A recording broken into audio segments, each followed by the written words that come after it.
J'ai un ami qui vend sa maison, Jamy, et tu sais que depuis 2011, tous les biens immobiliers en vente ou en location doivent afficher leur diagnostic de performance énergétique, le DPE. C'est d'ailleurs cette information qui indique la performance énergétique du bâtiment, ce qui peut être un atout lors de la transaction. Le problème, c'est qu'ici, la maison est en classe E, ce qui signifie que sa consommation d'énergie annuelle est plutôt élevée. Ce classement énergétique dépend en grande partie de l'isolation du bâtiment. Avec une bonne isolation, on peut économiser jusqu'à 60% sur sa consommation d'énergie. Plutôt intéressant pour valoriser son bien. Regardez, sans isolation, la maison est une véritable passoire. En plus, les parois existantes sont souvent perméables aux infiltrations d'air. Résultat, jusqu'à 30% des déperditions thermiques se font par la toiture, 25% par les murs et 10% par le sol. C'est pour cela qu'il est conseillé d'isoler en priorité le toit, puis ensuite l'ensemble de la maison. À ce sujet, il vaut mieux isoler progressivement toutes les parois plutôt que de surisoler une seule paroi, car la chaleur finira quand même par s'échapper par les endroits non isolés. Ah oui, et puis une dernière chose, il est conseillé d'utiliser un isolant étanche à l'air, tout simplement pour corriger les défauts d'infiltration. Parmi les isolants résistants à l'air, on distingue 4 grandes catégories.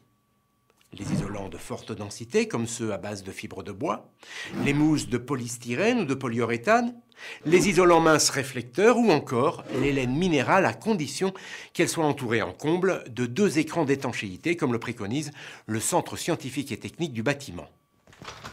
Bien sûr, tout le monde sait que l'isolation d'une maison permet de diminuer considérablement les déperditions thermiques. Mais concrètement, Jamy, tu pourrais m'expliquer comment agit l'isolant ? Eh bien, l'isolant oppose une résistance aux déperditions thermiques. C'est ce qu'on appelle la résistance thermique R de l'isolant. Plus elle est importante, plus le matériau est isolant.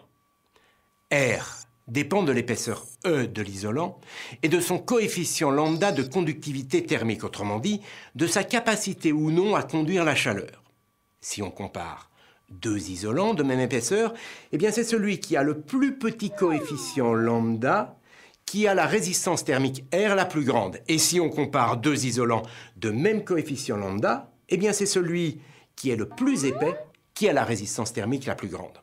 Maintenant, regardez cet exemple. Une résistance R égale à 2,5 peut être obtenue de 2 manières, soit avec un isolant de 100 mm d'épaisseur et de coefficient lambda égal à 0,04, soit avec un isolant de 75 mm d'épaisseur et de coefficient lambda égal à 0,03.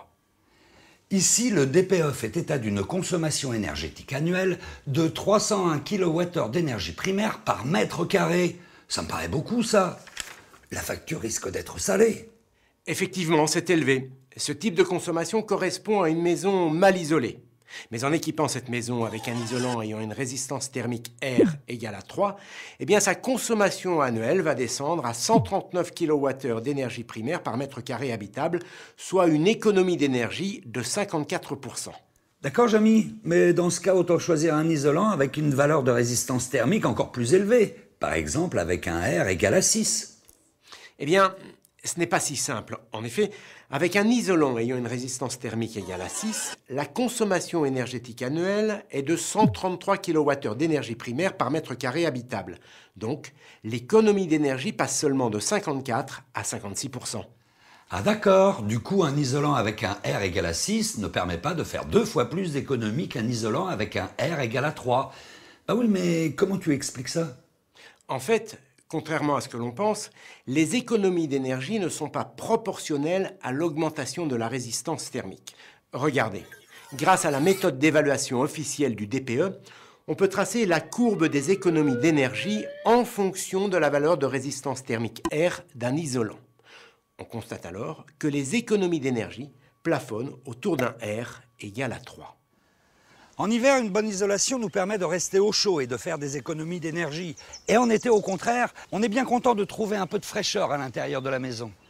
C'est pour cette raison qu'il faut choisir un isolant qui non seulement empêche la chaleur de s'échapper pendant l'hiver, mais qui l'été l'empêche de pénétrer dans la maison, ce qui évite de recourir à la climatisation qui, vous le savez, est très énergivore. Et ce n'est pas tout, Jamy. Il est évidemment indispensable de bien respecter les consignes de pose données par les fabricants. En effet, une pose de qualité nécessite une isolation continue qui permet de réduire à la fois les infiltrations d'air et les ponts thermiques. En résumé, pour bien isoler, il faut ne pas surisoler, isoler progressivement toutes les parois, la toiture en priorité, utiliser un isolant étanche à l'air et respecter les prescriptions de pose pour assurer une bonne qualité de mise en œuvre.